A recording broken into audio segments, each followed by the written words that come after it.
आज हम हमारे जो लेजेंडरी लीडर्स हैं उनको याद करने के वास्ते एक कमेमोरेटिव मीटिंग है जिसमें गुलाम मोहम्मद सादिक साहब हैं, सईद मीर कासिम साहब हैं, गुलाम मोहम्मद मीर लसजन साहब हैं।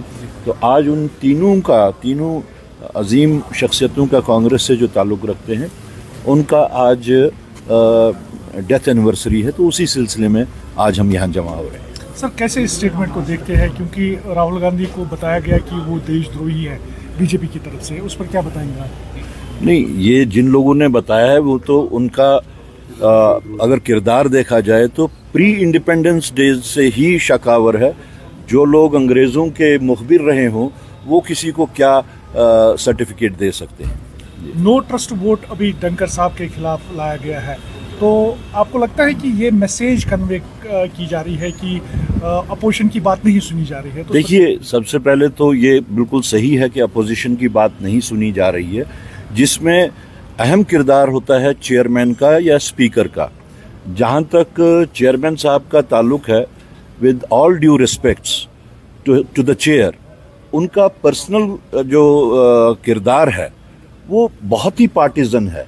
वो तो कुर्सी पे बैठ के जैसे बीजेपी के या आरएसएस के संचालक की तरह काम कर रहे हैं वहाँ पे। तो उस हिसाब से मेरे ख्याल में ये एक सही मैसेज है कि यहाँ पे अभी मज़ीद जो आरएसएस और बीजेपी का एजेंडा चलाने की सरकारी तौर या आईनी तौर जो कोशिश की जा रही है उसको अब इजाज़त नहीं दी जाएगी। इंडिया ब्लॉक पर कहीं ना कहीं दरारें पड़ती हुई नजर आ रही है। उसमें ममता बनर्जी ने पहले ही एक स्टेटमेंट दिया, उसमें अब दिल्ली सरकार जो है अरविंद केजरीवाल की तरफ से भी ये बताया गया है कि हम पार्ट एंड पार्सल नहीं है इंडिया ब्लॉक के। उसको कैसे देखते हैं? देखिए, ये चीज़ें डेमोक्रेटिक सेटअप में एग्रीमेंट्स और डिसएग्रीमेंट्स होते रहते हैं, इसको उतना अहमियत नहीं दी जानी चाहिए। जहाँ पे डिसएग्रीमेंट्स हैं वहाँ पे एग्रीमेंट्स भी क्रिएट किए जा सकते हैं, तो ये कोई बड़ी बात नहीं इस वक्त हमारे सामने। कांग्रेस के मजबूत 90 MP है इस वक्त असेंबली में, क्यों नहीं लीडर ऑफ अपोजिशन स्टेटहुड के लिए बीजेपी को घेरते हैं? पहले तो 90 नहीं है, 101 हैं इस वक्त, और टोटल राज्यसभा और लोकसभा में 150 MPs हैं।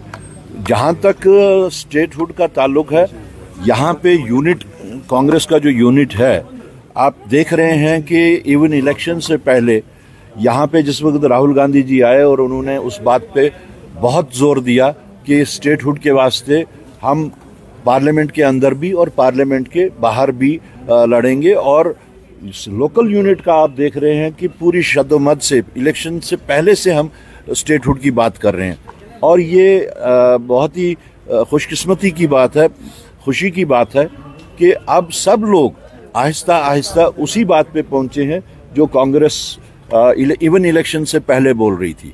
आप देख रहे हैं कि major political parties Aahista Aahista अब स्टेटहुड के ही डिमांड पे पहुंच चुके हैं। गवर्नमेंट कहती है सर, गवर्नमेंट कहती है कि हमारी कोई टसल नहीं है लेफ्टिनेंट गवर्नर के साथ, जबकि ऑर्डर पे ऑर्डर रिवोक किए जा रहे हैं, क्या कहेंगे? देखिए, टसल तो ये वही दो लोग कह सकते हैं कि टसल है या नहीं है। अच्छी बात है अगर टसल नहीं है, लेकिन मैं बार बार ये कहता आया हूं कि ड्यूअल कंट्रोल सिस्टम जो इस वक्त यहाँ पे यूटी में चलाया जा रहा है, ये इसकी फर्स्ट कैजुअलिटी जो है वो यहाँ के लोग हैं। और उसके बाद में साथ साथ it is not good for the democratic system. एक गलत प्रेसिडेंस बनाई जा रही है जहाँ पे इख्तियारात का अभी तक सरकार को बने हुए भी इतना टाइम हो गया, लेकिन अभी तक सर ये जो इख्तियारात के जो आपस में किसको क्या इख्तियारात हैं वो अभी तक तय नहीं हो रहा है। That is not a good trend.